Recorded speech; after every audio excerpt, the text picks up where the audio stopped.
Welcome back to Call of the Wild, a very special playoff edition here on the NCW Life Channel and the Wenatchee Wild Hockey Network. Arch Ecker joining us via Skype from British Columbia. Prince George, that's a little trek, isn't it, Arch?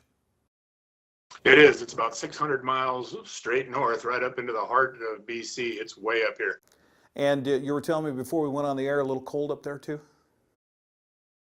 Yeah, this morning it was going to breakfast. It was 7 degrees, so it's a little brisk. I had a chance to do play-by-play for the Wenatchee Apple Sox, and they have one of their teams in the West Coast League is up in Kelowna, which is absolutely gorgeous city. You've got a chance to travel all around British Columbia and visit these different towns. Do you have a favorite away from Wenatchee?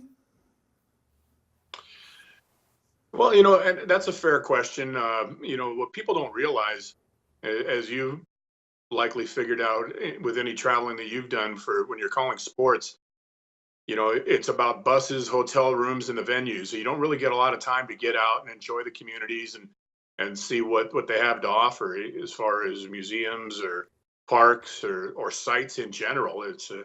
It's a work trip. It's really not a vacation as some people like to think it is. It's not as glamorous as some people think it is.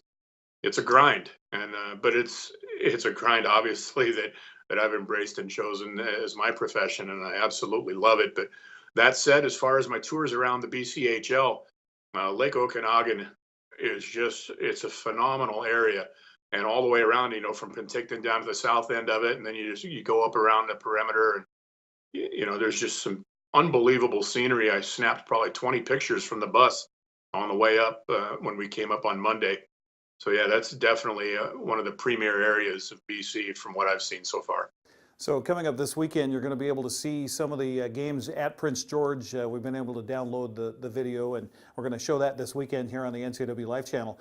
You're going to see smaller venues. At most of these is what, Penticton, about close to what we have at the Town Toyota Center? Yeah, Penticton is by and large, they're the Taj Mahal of the league as far as their facility. Their seating capacity is a little bit better. They've got a gorgeous center-hung scoreboard with the video replays in HD and all of that. I mean, Penticton is the cat's meow. That's why they're hosting the Western Canada Cup at the end of April and early May. Chilliwack's not far behind as far as the class of facility they have. Langley used to play in the Langley Event Center, which was comparable to Penticton, but the Vancouver Giants of the WHL moved into that facility, and Langley ended up relocating across town into the George Preston Rec Center, which is still a fine facility. It's maybe a little more suited for that particular program, but there are some very small rinks and there's some gorgeous ones. And as far as we're concerned, I mean, we have a phenomenal facility, and what makes it all the better is the fact that they work so well with us. So Mark Miller and his staff at Town Toyota Center definitely deserve a stick tap.